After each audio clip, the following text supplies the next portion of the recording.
Y aquí viene esto que escúchelo porque ahorita lo van a estar escuchando muy en este mes y el pasadito. Y ustedes se van a... No voy a decir más porque les va a dar chorro a ustedes. ¿Sí? Pero fíjense lo que dice el concilio, porque van a estar escuchando ahorita una polémica que hay, porque hay quienes dicen que solamente basta el vestido de fiesta para comulgar.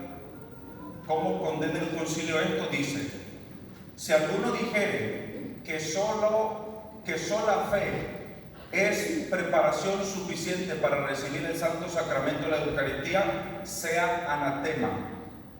Y para que tan grande sacramento no sea recibido indignamente y por ende para muerte y condenación del mismo, el Santo Concilio establece y declara que aquellos a quienes grave la conciencia de pecado mortal, por muy contritos que se consideren, deben necesariamente hacer previa confesión sacramental, ávida felicidad de confesar. Mas si alguno pretendiere enseñar, predicar o pertinazmente afirmar, o también públicamente disputando defender lo contrario por el mismo hecho, quede excomulgado. O sea, quede excomulgado quien diga que solamente basta la fe, quede excomulgado quien diga que solamente, como dice aquí,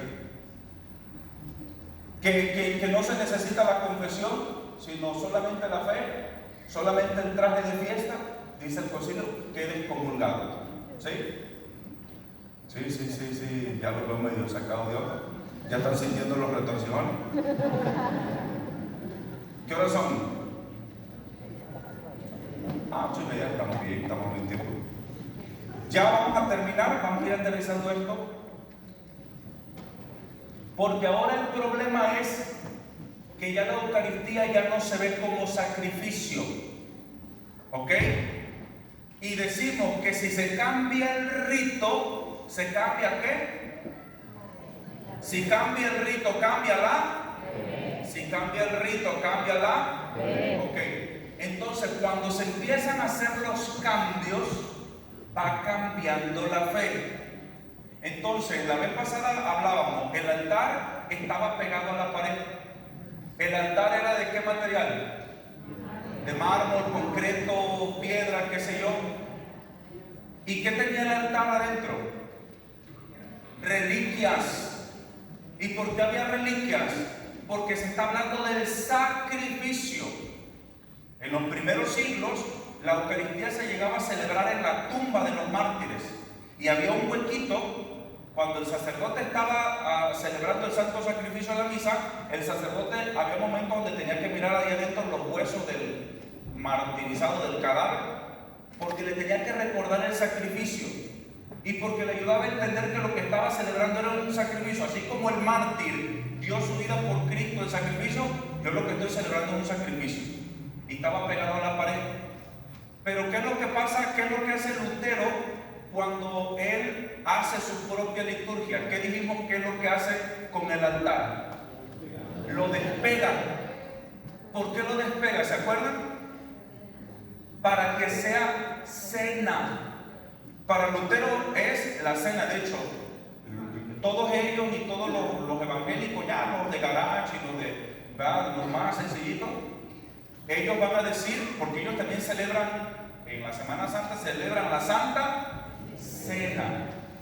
Entonces, poco a poco él dijo, no, es que no es sacrificio. Martín Lutero aborrecía la idea de sacrificio. Él le espantaba. De hecho, dicen que cuando iba a decir su primer misa, no podía, porque le aterraba la idea de sacrificio.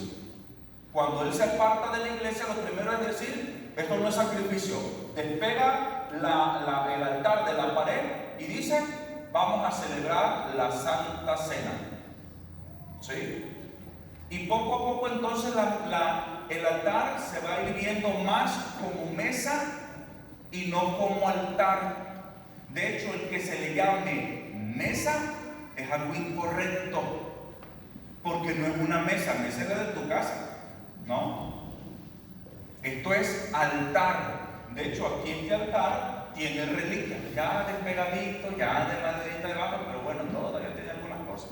Tiene las reliquias, que nos recuerda todavía que es un sacrificio. ¿Sí? Entonces, hoy día cada vez son más las voces dentro de la iglesia que dicen que esto no es un sacrificio, sino que es una cena, es una celebración, es una fiesta. Y entonces por eso nos afecta, por ejemplo, y el coro, no hay nadie del coro ahorita acá. ¿Cuántas levantan la mano en el coro? Nada más. ¿Ves? Los del coro la vez pasada no aguantaron el regaño que les puse. Entonces, ya están, sí, ya los vi. Entonces, como entonces la misa ya no se concibe como sacrificio, sino se concibe como una cena y se concibe solamente como fiesta, entonces ¿qué hay que hacer? Pues hay que rumbear, ¿no? Si esto es fiesta hay que meterle rumba. Y entonces los cantos, escuchen los del coro, los cantos se han ido metiendo ya como alegre, porque es una fiesta y hay que aplaudir todo y hay que gozarnos porque venimos a una fiesta. ¿Sí? ¿Es una fiesta? No. O sea, reducirlo a fiesta, no. Por eso el coro, porque aquí vamos a dar garrote a todos, no piensen que el padre ya la trae con el coro. No. Porque es que tenemos que corregirnos como comunidad. No cabe, si ahorita lo vamos a ver, que la misa es sacrificio, pues no cabe la rumba y los aplausos. No. El concilio precisamente va a embellecer la liturgia y en el rito lo que va a hacer es ponerle una barrera para que los protestantes no ataquen esto. ¿Qué es lo que pasa después en el Concilio Vaticano II? El Concilio Vaticano, no voy a decir toda la historia porque ese es otro concilio. El Concilio Vaticano II empieza muy bien porque el Papa, no me acuerdo si el Papa Pío XII ya había dejado todo cómo iba a ser el concilio, lo que se iba a ver y todo eso. Cuando empieza el Concilio Vaticano II, los padres de la iglesia llaman a los que habían excomulgado anteriormente, los llaman al concilio y los primeros fregones del concilio van a ser aquellos que habían excomulgado, que habían sacado de las cátedras de teología, y son los que van a ser fregones en el concilio. ¿Sí? Y entonces en el concilio van a empezar a haber unos cambios. En el concilio va a decir, el Concilio Vaticano II se va a afirmar que la música de la iglesia tiene que ser el canto gregoriano y que el instrumento en el rito latino, el instrumento para la liturgia es el órgano. ¿Ok? Eso dijo el concilio, lo vamos a ver en la Sacrosanto Concilio. El concilio dijo, la lengua seguirá siendo el latín, el canto gregoriano, el instrumento de la iglesia latina, el órgano. Pero ¿qué pasó luego después del concilio? Empezaron a entrar las guitarras, los tambores, las maracas y la rompa. ¿Sí? ¿Y qué tenemos hoy día? Una mentalidad totalmente diferente, que no fue lo que dijo ni el Concilio de Trento ni el Concilio Vaticano II. En el Concilio Vaticano II se dijo que se despegue el altar, ¿va?, para que lo pueda rodear el sacerdote. Pero después vamos a ver, les voy a recomendar un padre que ahorita ha escrito un libro interesantísimo, del que hizo que se cambiara la liturgia, el cardenal Bugnini, ¿sí?, que va a ser el autor del cambio de la liturgia. Y el padre tiene ya los datos, porque antes todos lo sabíamos, pero nos callábamos la boca, porque como no había certeza, todo estaba entre la iglesia como que, dice, pero no, el padre tiene ya los datos y con certeza de que el autor del cambio de la liturgia después del concilio era un masón, ¿sí? Y cuando hacen el cambio de la liturgia, Bugnini llama a, no me acuerdo si son 5 pastores evangélicos, 5 pastores luteranos y 2 católicos. Y les preguntan, ¿qué les ofende de la misa? ¿Qué no les gusta? A los pastores que estaban ahí, oh, no nos gusta esto, no nos gusta, y se lo empezaron a quitar, le empiezan a quitar todo a la liturgia. ¿Sí? En Alemania, en mayo del año pasado, en Alemania, los alemanes, los obispos alemanes, hicieron unas misas en diferentes diócesis, en una afrenta a Roma, e invitaron a todos los luteranos a que comulgaran en la misa católica. ¿Sí? Eso no se puede, porque no estamos en comunión. Eso es algo verídico. Pasó en mayo, creo el 10 de mayo, no me acuerdo, del año pasado, en Alemania. Y los luteranos fueron y comulgaron felices de la vida en la iglesia católica, en las misas que celebramos hoy día. ¿Por qué creen?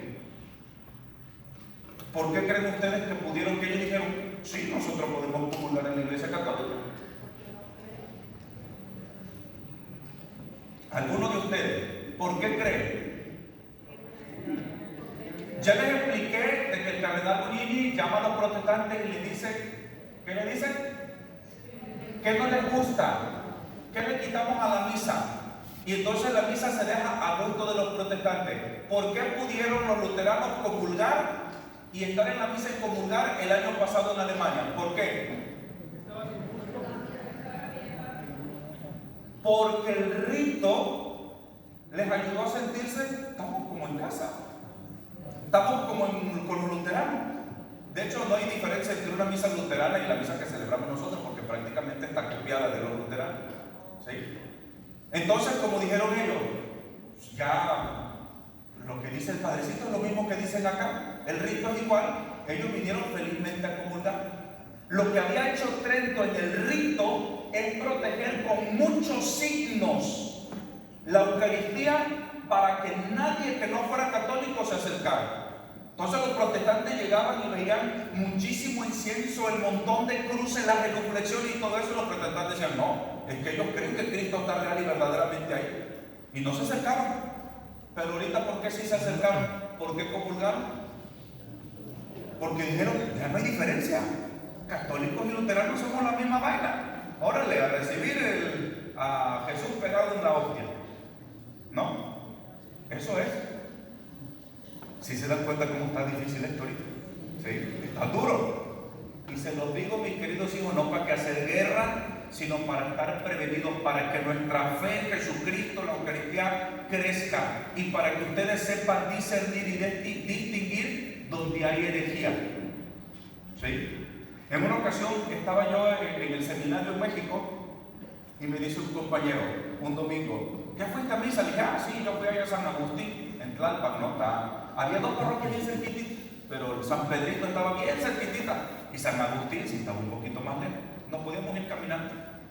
Y me dice este compañero, que de hecho pertenece a la diócesis de Fresno, me dice, es que fíjate que yo voy a tener que ir ahorita a San Agustín a misa. Y yo, pues no, ¿qué? ¿Fuiste a San Pedrito? ¿Cómo vas a ir ahora a San Agustín? Dice, no, es que no sé si la misa fue válida. Y ay, ¿cómo no va a ser válida, hombre? Claro que sí. No, dice, es que viera de ver el padre qué montón de cosas hizo. Dice, no, la verdad, voy a tener que ir a San Agustín a misa. Y yo, ay, eres un exagerado, ¿cómo va a hacer eso, hombre? Un día voy yo y estoy en misa. ¿Y qué creen que hice saliendo de misa? Me fui a San Agustín. No, de veras. El padre cambió las palabras de la misa. El padre, no, hombre, le metía ahí cantos donde no van y un show. Y dije yo, que entendía el Carlos. No, dije, no, esta misa no valió. Y me tuve que ir a San Agustín. Porque el padre cambió todas las palabras de la misa, de la consagración, y un desastre. ¿No?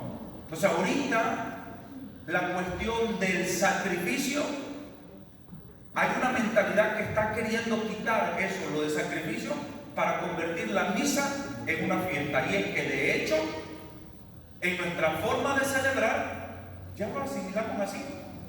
Entonces, la rumba, el canto, ¿verdad? El brincar en la misa, el no prepararse para comulgar, todo eso nos habla de que entonces nosotros ya no estamos viendo la misa como sacrificio, sino como fiesta, como cena, como pachanga. Entonces, no. Tiene que cambiar esto porque, digo, yo creo que están ustedes aquí porque quieren ser fieles a la Santa Iglesia Católica, ¿sí o no? Sí. Veamos lo que dice nuestra Santa Madre la Iglesia hablando a través del concilio. Dice: las ceremonias en el sacrificio de la misa, y como la naturaleza humana es tal que sin los apoyos externos no puede fácilmente levantarse a la meditación de las cosas divinas, por eso la piadosa Madre Iglesia instituyó determinados ritos, como por ejemplo que unos pasos se pronunciasen en la misa en voz baja. O sea, que dentro de la misa el sacerdote tenga que decir algo en voz baja. ¿Alguien sabe qué era la parte de la misa que decía en voz baja? La consagración.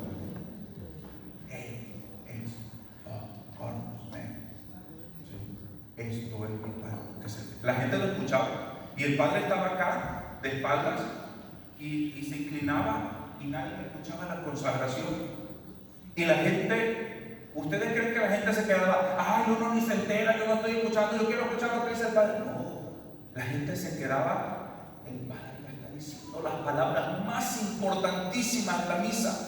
Y la gente se hincaba y la gente en ese momento se concentraba porque estaba el padre diciendo las palabras del misterio. Y la gente estaba en reverencia, en adoración. Ahora no. Tomen y coman todo del porque esto es mi cuerpo, que ya está con el micrófono aquí, ya está levantando hacia acá. Entonces, dice el concilio que una parte de la misa, unos pasos de la misa se digan en voz baja. Y otros en voz alta más elevado. E igualmente, ejemplos, ceremonias, como misteriosas bendiciones. Fíjense, misteriosas bendiciones. ¿Qué quiere decir esto? Señales de la cruz que el sacerdote hacía y tampoco la gente las veía. Ahora solamente tenemos de manera que sea para nosotros el cuerpo y la sangre de Jesús. Es la única cruz que ellos hacen. Pero antes había 7 cruces que el sacerdote hacía. Le hacía unas cruces al cáliz, unas cruces a la hostia, luego así, un montón de cruces. Y la gente nada más veía que el padre hacía. Y eso era gestos misteriosos que ayudaban a que la persona estuviera siendo consciente de que el padre está haciendo algo sagrado. ¿Sí? De hecho, en la iglesia, en las iglesias ortodoxas, todos los ritos orientales, con excepción del rito maronita, que también ya se nos contaminó, está igual que nosotros, todos los ritos ortodoxos y orientales, esta parte no está así pelada. ¿Alguien sabe cómo están la parte del presbiterio en las iglesias orientales? Están cubiertas. Hay algo aquí, toda una pared que se llama iconostasio. Y el iconostasio tiene muchas imágenes. Y aquí exactamente donde está el altar hay una puerta, solamente una puertita. Y esa puerta, según el rito, se cierra en algunos momentos. Pero no se cierra para que la gente no vea lo que está pasando. No. Tiene toda una mística. Adentro se está dando algo importantísimo. Esto es el santo de los santos. Y el sacerdote está dentro del santuario, como dice la carta a los hebreos. Y entonces está aquí, igual, de espaldas, viendo a las imágenes, y está diciendo eso. Y hay unos momentos donde la cortina se cierra y la gente entra en ese momento de adoración, ¿verdad? Porque algo sagrado está pasando adentro. ¿Sí? El Papa Benedicto va a decir que en la Iglesia Católica ese iconostasio que divide, que protege el misterio, para nosotros es el silencio. Por eso cuando ustedes ven que el Padre va a hacer la oración colecta, primero hace silencio, no es porque está descansando de dar la comunión. No, es que hay que separar. Silencio. ¿Sí? Después de que ha predicado, silencio. después de que leyó el Evangelio, un momentito de silencio. ¿Saben escuchado? El silencio es parte del rito. Algo nos tenían que quedar, pero no lo creo. Quitar el silencio de perdida, así se quedó. Y hay padrecitos que ni silencio ya quieren hacer, pero se van con filo de media. ¿Va? Entonces, en todos los ritos orientales, esta parte de aquí solamente la pueden pisar ¿quién? Diáconos y sacerdotes. Nadie más puede entrar al presbiterio. Nadie. Si no es diácono y sacerdote. Y en el rito copto de la iglesia de Egipto, los sacerdotes, los diáconos, todos los que suben acá, entran descalzos, solamente con calcetines, porque están pisando un lugar santísimo. Igual los hindúes también tienen ellos esa costumbre de descalzarse, y el padre está celebrando sin zapatos. ¿Sí?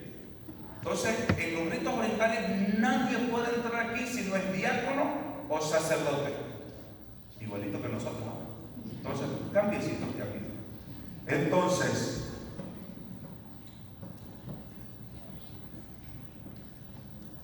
está hablando de que la iglesia ha puesto signos, la iglesia ha puesto algunas cosas para la cuestión del sacrificio de la misa. Luego, la misa en la que solamente comulga el sacerdote. Ya vamos a ir terminando, ¿ok? Y para irnos a los cánones. ¿Por qué quise decirles esto de la cuestión de la misa en la que solamente comulga el sacerdote?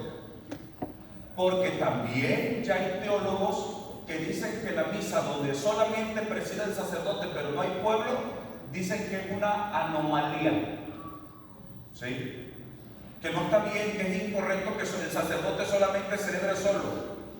Un maestro mío decía eso, de los meros fregones que estudiaron en Alemania. Dije, contaminado venían de allá. ¿Sí? Él dice, no, una Eucaristía, decía él, sin la comunidad es un error, es una anomalía, porque la Eucaristía es para un entorno comunitario. Entonces, si no hay comunidad, no tiene sentido la Eucaristía.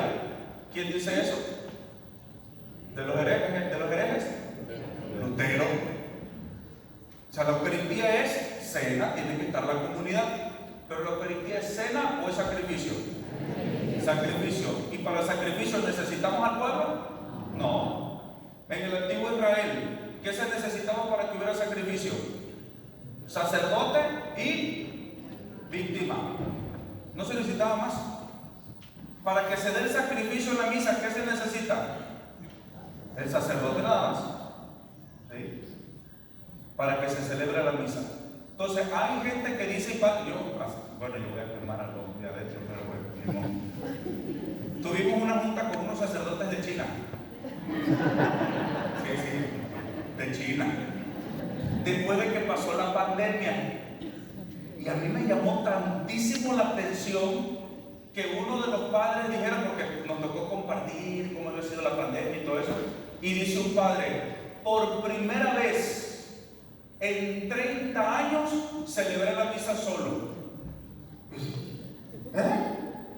Sí, o sea, él nunca celebró la misa sin la comunidad, porque ya tienen esa mentalidad luterana. Si no hay pueblo, y entonces ¿para qué celebran misa? No tiene sentido, te falta el pueblo. No. Por ejemplo, yo soy sacerdote y aunque no esté la Purísima presente, Cristo en la persona del sacerdote va a ofrecer el sacrificio al Padre por la remisión de todos sus pecados, aunque ustedes no estén presentes. ¿Sí? La Eucaristía se puede ofrecer por los muertos. La Eucaristía se puede ofrecer en honor de los santos. Y entonces fíjense lo que dice el concilio. Desearía ciertamente el Sacrosanto Concilio que en cada una de las misas comulgaran los fieles asistentes, no solo por espiritual efecto, sino también por la recepción sacramental de la Eucaristía, a fin de que llegara más abundantemente a ellos el fruto de este sacrificio. Sin embargo, si no siempre eso sucede, tampoco condena como privadas e ilícitas las misas en las que solo el sacerdote comulga sacramentalmente, sino que las aprueba y hasta las recomienda, como quiera que también esas misas deben ser consideradas como verdaderamente públicas, parte porque en ellas comulga el pueblo espiritualmente y aparte porque se celebran por público ministro de la iglesia, no solo para sí, sino para todos los fieles que pertenecen al cuerpo de Cristo. ¿Sí se entendió esto? Entonces, aunque desearíamos, dice el concilio, que la misa siempre tuviera la gente, pero si no está la gente, el padre ofrece la misa por la comunidad y el beneficio de la misa lo obtienen ustedes, aunque ustedes no puedan comulgar. Y entonces no solamente las aprueba, sino que las promueve. Pero hoy día, ciertos movimientos en la iglesia, ¿sí?, muy fuertes, dicen, eso es una anomalía. No tiene sentido la Eucaristía donde solamente el sacerdote celebra, si no está la comunidad. Mentalidad luterana, mentalidad herética. Entonces, la misa es el sacrificio que Cristo ofrece al Padre. Ya voy a terminar, o eso creo.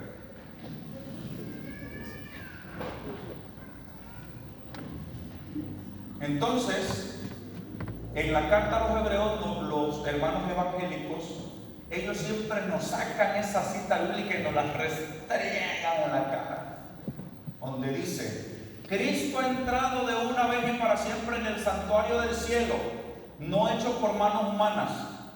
Y al igual que como entraba los sacerdotes antiguos, Cristo entró ya de una vez y para siempre, ¿sí?, a ofrecer el sacrificio, dicen ellos.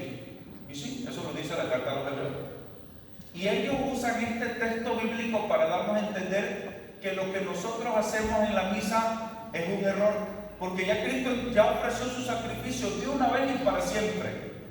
Y entonces, ¿por qué nosotros vamos a celebrar el sacrificio de Cristo? ¿Ok? Este mismo texto es el que nosotros después se lo agarramos y se lo reentregamos en la cara con todo su contexto y les decimos: los que están mal son ustedes. Tenemos que explicar el contexto, por eso muy abusado cuando le sacan un textito de la Biblia y ya se los quieran cuentear. Antiguamente el sacerdote, cuando iba a ofrecer el sacrificio en Jerusalén, en el templo, el sacerdote, para empezar, tenía que purificarse por mucho tiempo. El sacerdote incluso no lo dejaban dormir. No sé que vaya a tener un sueño allá de lo que ustedes ya saben y se nos vaya a contaminar. Sí, porque puede pasar. Se contaminaba, entonces el sacerdote no le permitía dormir para que estuviera limpio, purificado.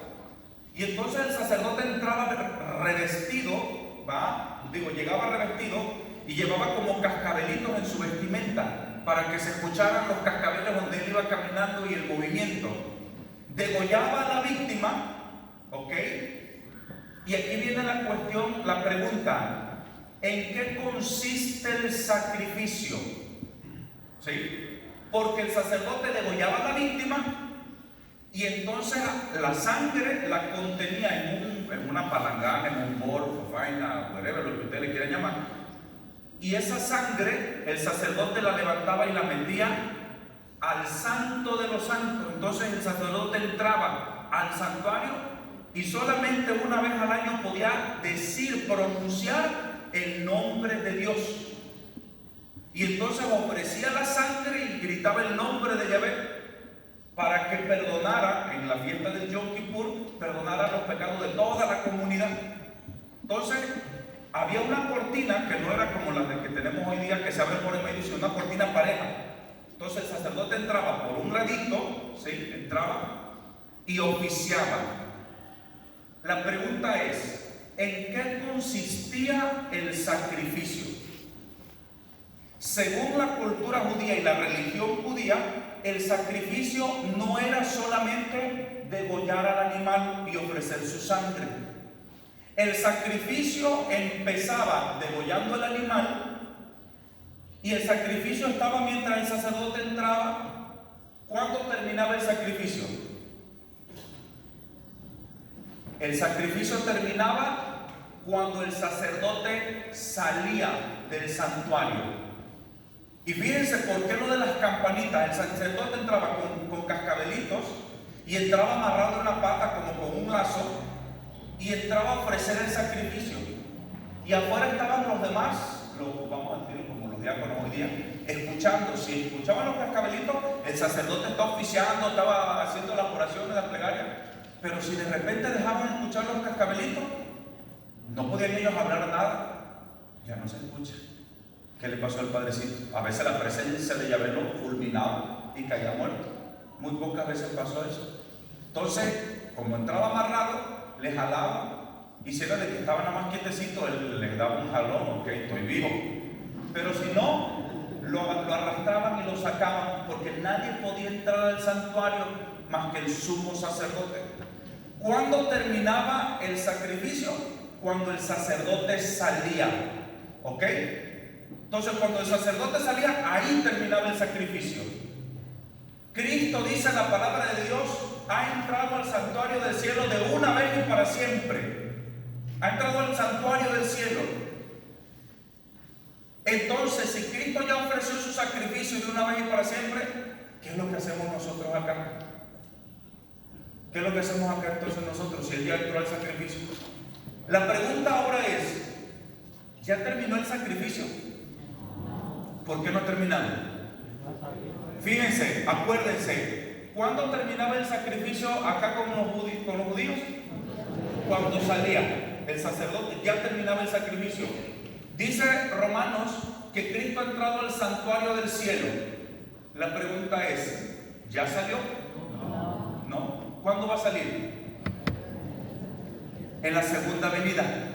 Entonces, mientras Cristo está en el santuario del cielo, lo que nosotros estamos haciendo aquí es actualizar el sacrificio que aún no termina.